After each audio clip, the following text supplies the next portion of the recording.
नमस्कार दोस्तों, skyline thinkers में आपका स्वागत है। 1000 स्क्वायर फीट तक के घर में प्लिंथ बीम तक बनाना है यदि, तो कितना खर्चा आएगा। बहुत सारे लोगों का ये कमेंट आता है, तो आज इस वीडियो में बिल्कुल क्लियर हो जाएगा। यदि आपको अपना घर बनवाना है जो कि 1000 स्क्वायर फीट तक का है या उससे भी ज़्यादा है, तो आप जर्नली इसी से एक कैलकुलेशन निकाल सकते हैं। इस वीडियो में मैं आपको बहुत आसानी से और डिटेल में बताऊँगा कि कैसे आपको प्लिंथ बीम तक की कॉस्ट निकालनी है और कहाँ पर कितना खर्चा आने वाला है।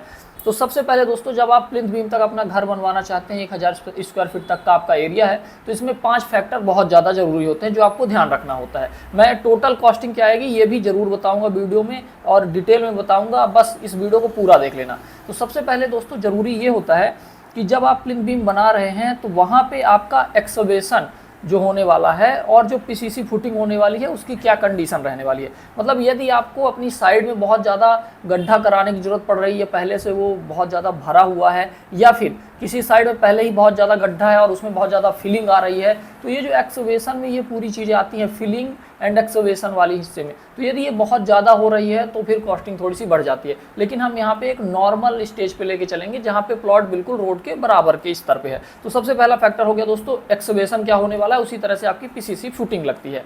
फिर दूसरा पॉइंट आता है दोस्तों cement, sand, aggregate and steel.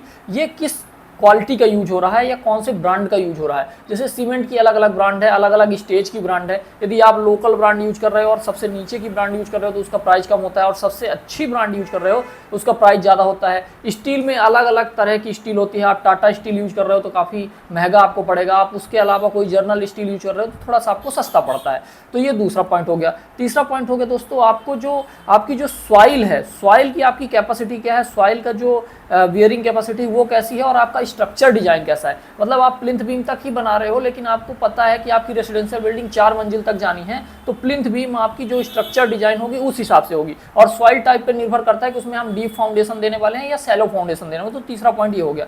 चौथे पॉइंट में दोस्तों ये आता है कि जहाँ पे आपका ये बिल्डिंग और ये जो साइड बन रही है उसकी लोकेशन क्या है। लोकेशन यदि मतलब ऐसा है कि हर जगह से खुला है, रोड चौड़ी है, तो आसानी से बड़े वाहन में आप पूरा मटेरियल गिरा लोगे जो आपको सस्ता पड़ेगा।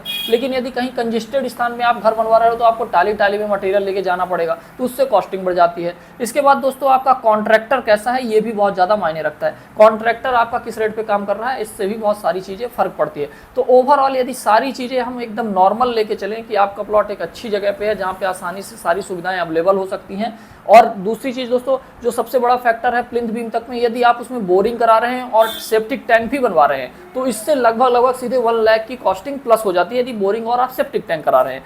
तो ओवरऑल हम मान के चल रहे हैं कि हम बोरिंग भी करा रहे हैं, सेप्टिक टैंक भी करा रहे हैं, क्योंकि बोरिंग जरूरी है। आपको कोई भी काम कराना है तो पानी तो चाहिए ही। तो बोरिंग और सेप्टिक टैंक और आपका जो प्लॉट है एक नॉर्मल स्तर पे कहीं पे और अच्छी लोकेशन में स्थित है जहाँ पे हर मटेरियल सभी अच्छे से पहुंच सकता है, और एक मिडिल क्लास का जो मटेरियल का एवरेज है वो हम लेके चल रहे हैं। तो ये समझिए कि 1000 स्क्वायर फीट में जो आपका प्लिंथ बीम का कॉस्ट आने वाला है दोस्तों, वो आपका आने वाला है 4 से 6 लाख के बीच में। यानी आप एक को सिंपल एवरेज मान के चलिए कि 5 लाख रुपए आपको प्लिंथ बीम तक में लग जाने हैं। आई होप ये वीडियो आपको पसंद आया होगा। यदि वीडियो पसंद आया हो तो इस वीडियो को लाइक कर देना दोस्तों, एंड चैनल पहली बार आए हैं तो चैनल को सब्सक्राइब कर लीजिए। स्काईलाइन थिंकर्स में हम लोग बहुत सारे इस तरह इन्फॉर्मेटिव वीडियो डालते हैं। सिविल इंजीनियर्स जो स्टूडेंट है उनके लिए अपन ट्रेनिंग भी रखते हैं, और यदि आप हमारे साथ सीखना चाहते हैं, जुड़ना चाहते हैं, या फिर आप हमसे काम कराना चाहते हो तो आप हमारे इंस्टाग्राम हैंडल स्काईलाइन थिंकर्स में जाके आप हमें DM करिए, वहाँ से हमारी टीम आपको संपर्क करेगी। Thank you.